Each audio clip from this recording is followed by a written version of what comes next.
Next on West Side Stories, we talk to a GVSU student who's trying to bring attention back to the Flint water crisis through her art. And we follow a local football team's journey to the state championship. And we explore a brewery that specializes in unique homemade ciders. All this and more coming up on West Side Stories. West Side Stories is produced by students from the Multimedia Journalism program at Grand Valley State University. Support also comes from the School of Communications, inspiring thought, perfecting practice.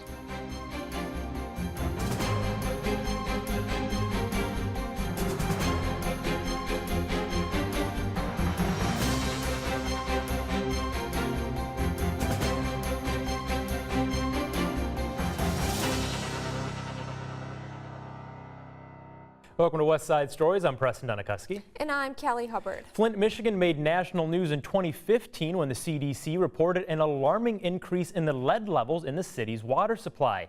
3 years later, Flint residents are still facing the effects. At Grand Valley State University, reporter Devin Deli shows us how one GVSU student is using her art to bring attention back to the Flint water crisis.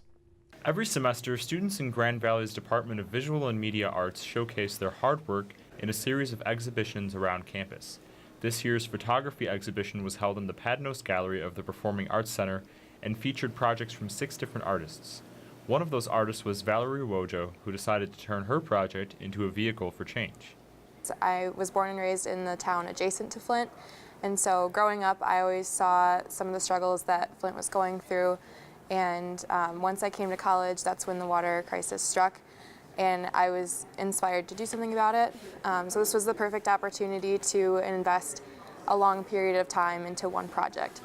Wojo's piece focuses on the people affected by the Flint water crisis. She combines their portraits with a small part of their story, and her main goal is to make sure the rest of the world doesn't forget about the people of Flint. That's why I created this project, was to share with people that it's not over. That's my #1 intent, is to share that it happened for people that don't know that it happened, and for the people that think that they know what happened and say, oh yeah, it's done. It's not done at all. It's not over, and there's a lot of work to be done still. The Flint water crisis began in 2014 when the city switched its water source from the Detroit River to the Flint River. Less than a year later, children began developing mysterious illnesses which were later attributed to the lead in the city's pipes that had been exposed by the corrosive river water. However, it took city officials nearly 2 years to declare a state of emergency and start providing free bottled water to citizens. As soon as the free water distribution stopped, everyone assumed that it stopped because the water was clean. And a lot of people didn't understand that the reason it was stopped is because the process of making sure the water was clean had just begun. That process won't be complete until 2020. And in the meantime, Wojo says the people living in Flint, Michigan are still paying for water they can't even use. Flint residents not only are expected to continue to pay water bills for poisonous water, but they're also being charged some of the highest rates in the nation. And Flint's at a 40% poverty level, so a lot of people can't even afford to pay their bills on a monthly basis, let alone paying for water they're not using. Wojo reached out on social media to find the subjects for her photos, and initially she wasn't expecting much of a response. However, she soon discovered that people wanted their story to be told. All of them were so not only willing to share their stories with me, but also so thankful for my willingness to listen to their story, because they feel like they're not being heard anymore. So for this particular portrait, I showed up to a water distribution and rally event that was going on in Flint a couple weeks ago. And I found him sitting in the church waiting his turn to pick up his water. He felt very upset that the government was sweeping it under the rug and kind of trying to pretend like it's all done with, it's all been taken care of. As she worked on this project, she says that her goal was to remind people about Flint's situation and inspire the changes necessary to make the community whole again. Wojo's professors share her vision, and they think her piece has the potential to do some good. Maybe it can change one law. Maybe it can create a potential for some cleanup. Maybe it can, I don't know. We never know where our work's going to take us. She says that she plans to continue this type of work for a while, and right now her passion still lies with bringing attention to the people of Flint. That's the key. That's what makes strong work. It's a good half of it. It's just having that passion to sustain it and to keep going. And when you have that, that work can be very powerful. Reporting from GVSU's Allendale campus, I'm Devin Deli. A recent Detroit News article reports that Flint city officials have replaced over 7,000 lead and iron pipelines in the city. At this rate, officials say that the court-mandated project will be complete 1 year before the original deadline. If you're interested in seeing more of Valerie's work, you can check out her website at ValerieWojophotography.com. This next story is one we all know well. It's the story of an underdog. Reporter Mackenzie Sorrell follows the Unity Christian football team on their unexpected journey to the state championships at Ford Field. Never at one point did we ever think that we would be able to do this. There's too many factors that go into not making it, and it's so rare to get here for a school like us. That's Unity Christian head coach Craig Tibby. He's talking about his high school football team and how they found themselves in the finals of a Division V championship game. It's a Cinderella story if there ever was one. Tibby coaches a team that's never made it to the finals before. In fact, they didn't even win a playoff game until 4 years ago. Needless to say, fans were following closely during the playoffs. After we won last week, you just get a ton of phone calls, a ton of texts, everybody's excited. Few things can unify a town more than a chance at a state championship trophy. Hudsonville came alive on game day. Family members, friends, and fans were cheering and waving as the boys left for Detroit. As the bus left town with the police escort, some players, like quarterback Isaac Tesla, could hardly believe it was all happening. After all, they were supposed to be the underdogs. I'm excited. I've been a Lions fan my whole life, so it's really fun to be able to go to play Ford Field, and this is the furthest Unity's program has gone, so that's really fun. It's pretty sweet because I don't think anybody thought we'd be here, so getting to this point is pretty awesome. Unity's varsity team had only 23 players this fall. They barely had enough players for one full offense and one full defense. Tibby says that most of the players play both offense and defense. They were the underdogs in every playoff game this season. No one expected them to win. But Tibby says he constantly reminded the players that the outcome of the game wasn't decided by the critics. It doesn't matter what other people say. How hard are you willing to work? What's it going to take, and how hard are you willing to work? The Crusaders definitely showed that they were willing to work hard when they walked onto Ford Field. The Crusaders took a commanding lead in the first half as they went up 28-0. Portland's fans were stunned, while Unity's fans couldn't stop cheering. The team had a large following with over 2,000 fans in the stands. I tell you what, this is one of those things where it's fun to just sit back and watch the kids. You know, the coaches we're all rounded up, but I turn around and see those kids hugging, smiling, waving to their family up there. It's really, really cool. Principal and assistant coach DeGroat says that the amount of support the school has received from alumni, parents, and community members is astounding. It just creates a lot of community building. You know, to have a positive spirit like this all the way around is just a great thing for our school. The energy from the fans and the players carried over into the second half as Unity scored 2 more times. Portland never scored an offensive touchdown. Their only touchdown was on a kick return. The Crusaders had overcome the odds and dominated previously unbeaten Portland 42-7. The coaches say everyone on the field did their job. Our success was due to the team that we had. It was a team concept, it really was. Everybody had to do their job all the time, and it was just so much fun to see that because the kids really excelled at doing their job. So it was a team effort. It's a lot of fun. This is what we say is good crap right here, man. This is good stuff. So a lot of fun. I'm happy for these boys and my coaches especially. My coaches work so hard. I'm so fortunate to have them. Tibby says that part of the reason for their success is because of how long the coaches have stayed with this team. Both Tibby and DeGroat, along with several others, have been with the program from the beginning. He says that this has helped the team become a community. Some of the players say that the coaches have taught them more than just football.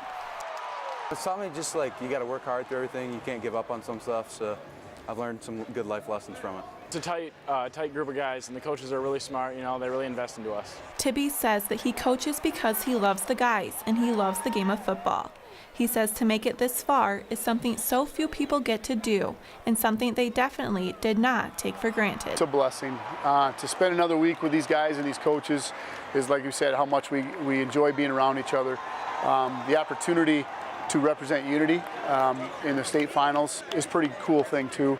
You know, you're always proud of the kids because of all the hard work that they do, but when you can kind of get a reward of a state championship, it's pretty special. And for Unity Christian, their hard work definitely paid off. This team shows that anyone can overcome the odds. Reporting from Detroit, I'm Mackenzie Sorrell. Unity Christian's head coach was recently nominated for the statewide Coach of the Year award. He says that he's proud of all that the team has accomplished this season.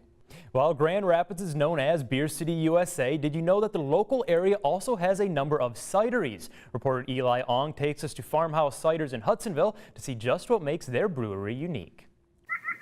Just off of 48th Avenue on Stanton Street in Hudsonville, Michigan, you can find Farmhouse Cider Company, a local West Michigan brewery specializing in hard ciders. A well-known attraction among locals, those familiar with Farmhouse say the company's commitment to quality and taste set it apart from other breweries. I like how it tastes, first of all. I think they do a really great job with different flavors and different ingredients, and so I really like how it tastes. According to local area residents, another factor that sets Farmhouse apart from the competition is the unique social setting they create for customers. And what I really like about Farmhouse Cider in this space is that all the neighbors and area people around can come here and sit and enjoy and have a nice cider, and it's a nice social place to come. They've kept a lot of things original and have done a really great job of just keeping it still. You feel like you're in the woods and it's quiet, and people can really enjoy that space. For the last 4 years, president and co-founder of Farmhouse, John Behrens, feel that these two factors are what allow Farmhouse to remain successful. So I think creating that gathering space is something that really makes us stand out. We're a community-focused business first and foremost. Creating exceptional ciders, I would say, is number two. Ciders that, as I was saying, you can't find anywhere else, and pushing the limit of what cider is perceived to be. Since 2015, Farmhouse has earned a number of awards, including bronze and silver finishes at the Great Lakes International Cider and Perry competition, as well as a first-place trophy for the 2016 Oregon Fruit Products Fruit Cider Challenge. Barron says their goal of redefining the perception of cider is what has led to their achievement. Cider is America's original drink, and so kind of restoring that type of association with cider. There's still so many people that haven't tried hard cider or assume that it's all super sugary, super sweet. We're here to prove to people that it doesn't have to be that way. While he says the recognition has been nice, Behrens also says there has been challenges getting Farmhouse to where it is today. I think one of the biggest challenges is because we're doing something so unique. So we're taking a 150-year-old farm that's been in my family since my great-great-grandparents came to this country from Germany 150 years ago, and turning it into basically something similar to a winery. Behrens says in a unique business situation like this one, he has had to get approval from 15 different government organizations while also following township zoning laws and acquiring necessary licenses and permits. Co-founder Megan Odegaard feels that they couldn't overcome these obstacles without outstanding support from their community, staff, and business partners. We have the best employees, the best community, the best customers, the best vendors, the best distributors, the best restaurants that have our stuff, and it's the people. It's absolutely the people. The cider is amazing, don't get me wrong, the cider is really, really good, but what makes a business tick is the people. On top of having some of the best employees and business partners in their own opinion, Farmhouse uses locally grown ingredients to create an original feel and taste to their products. Everything we do is gluten-free, and we focus on ingredients that we can grow here on our farm while also working with several other local orchards. So lots of different hard ciders, creative and authentic types of cider, things that you can't find anywhere else. Barron says one particular product they are proud of is their modern cider named Crushable, which is made from cucumbers and rosemary grown right on their own farm. Honestly, when we make it, it smells like a spa inside of here. It's like cucumber all over the place, and I just want to put out like a massage table in the middle of the production floor and just enjoy, but you know, I don't think our cider makers want me to do that. Moving forward, Farmhouse is beginning to transition from their busy fall season to the winter season, where business hours are shortened and more focus is given to in-house production. From Farmhaus Cider Company in Hudsonville, Michigan, I am Eli Ong. Thanks for that story, Eli. And for those of you who'd like to try out some of Farmhouse specialty ciders this winter season, the brewery just began producing a local favorite called Sweater Weather. And Sweater Weather, that sounds about right for this time of year, right, Callie? Yes, it sure does. I'll definitely have to try that one. But it also is that time of the year when many people are rushing around shopping and looking for Christmas gifts. In order to help viewers pick that perfect gift, we're bringing back a feature story we ran last year. Reporter Kendra Jarsma takes us to a small shop in Holland that sells gifts made right here in Michigan. Downtown Holland is filled with stores selling products that have been made right here in Michigan. We like supporting Michigan products because we're supporting our friends, neighbors, people that live right here in our community, and by supporting them, then they're supporting us. Robin Nash owns Michigan Pantry and enjoys supporting locally made products because of the connection she and her customers may have with the seller. Our customers like the fact that we're supporting other local makers because then they are keeping the money right here in our community, supporting their probably friends and neighbors. Michigan Pantry is full of wine, treats, signs, and cards, all made in Michigan. We find most of our products just by different social media platforms that we follow and ones that we're on. And people also get a hold of us with different things that they might make and think that would be a good fit in our store. Cherry Republic also has a commitment to stay local. Regional Manager Katie Peugeot has worked for the company for 14 years and enjoys the dedication to Michigan. Cherry everything is what we create. So all of our cherries come from local farmers in northern Michigan. We actually don't have any of our own cherry farms. So what's great about that is that we can support the local economy and as many local farmers as possible. So we get our cherries out of like the Grand Traverse region, Leelanau, Antrim, Wexford, and Benzie counties. And at this point, we probably use close to maybe 2.5 million pounds of cherries a year just in our products.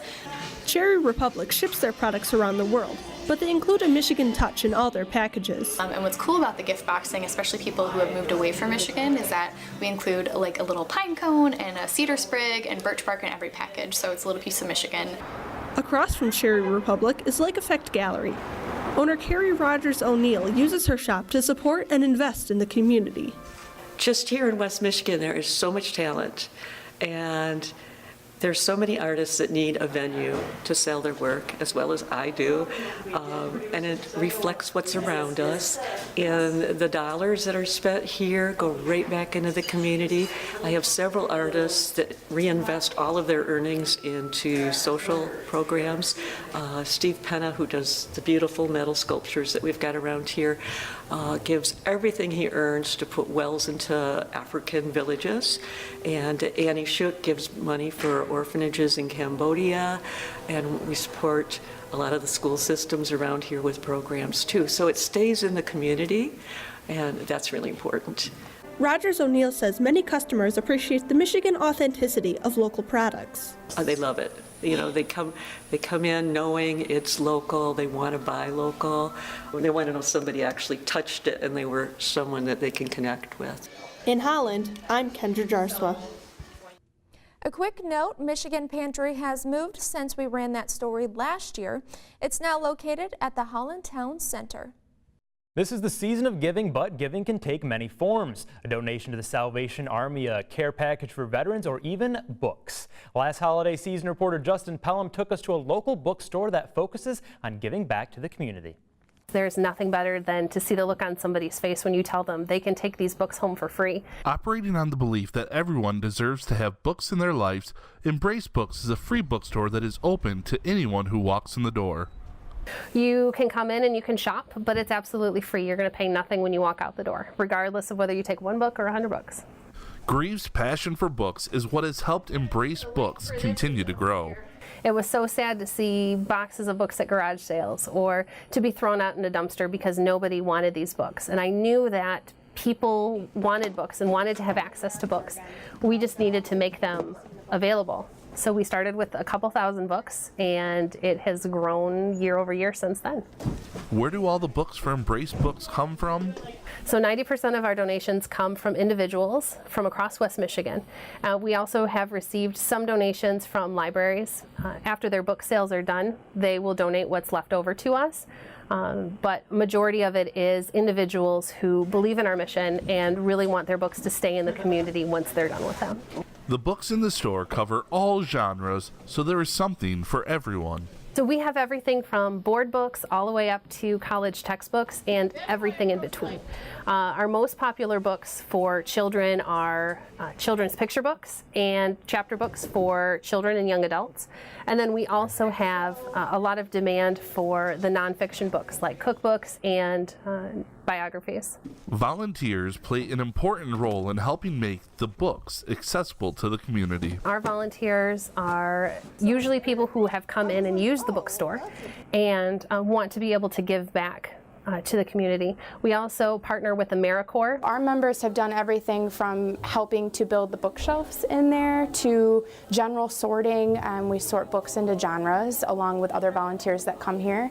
And we stamp the books to say they're free from this program. I can't put into words how awesome it is. Not only for just myself, because my entire personal library is from here. But building awareness around literacy is so important and impactful, and I don't think there's enough of it throughout the whole country. Embrace Books has big plans for the future and their books. We've got about 15,000 books on our shelves now, and we'd love to see that continue to grow, our community continue to utilize the books and the resources that we have, and eventually down the road we would love to have a mobile bookstore to be able to take that to events and other opportunities to get more books into the community for people who can't get to us. From Muskegon, I'm Justin Pelham. Embrace Books is open on the second and fourth Saturday of each month. For more information, visit their website at embracebooks.org. WGVU Digital Studios brings us another great segment this week. Let's check it out.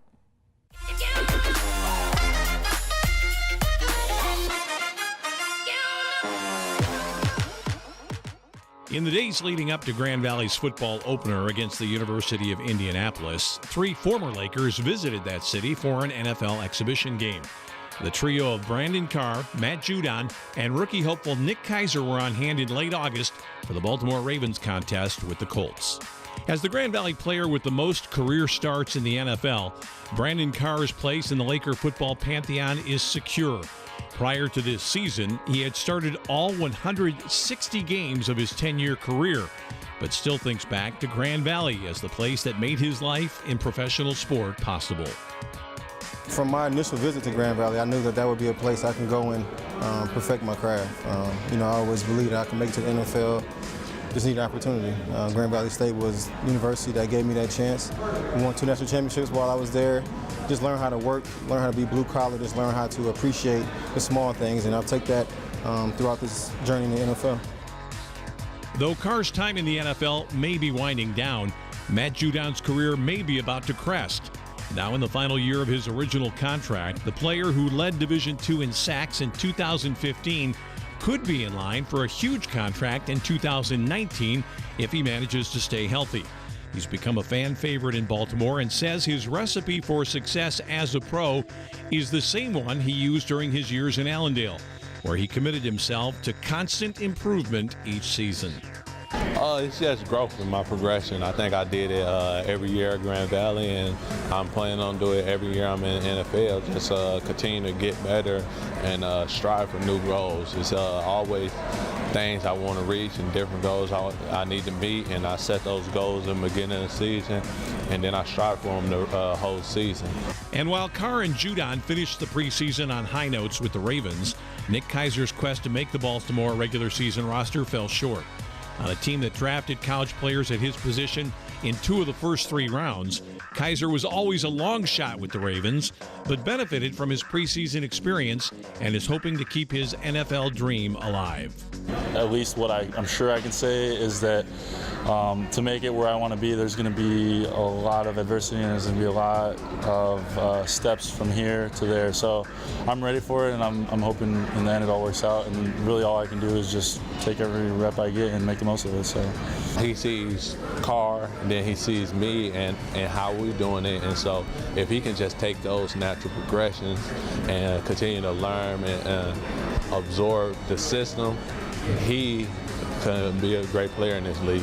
So while Brandon Carr and Matt Judon continue their quest for a Super Bowl ring this year in Baltimore, their success beyond Grand Valley stands as an example to not just Nick Kaiser, but to all Laker players and others who are overlooked and undervalued by Division I football programs.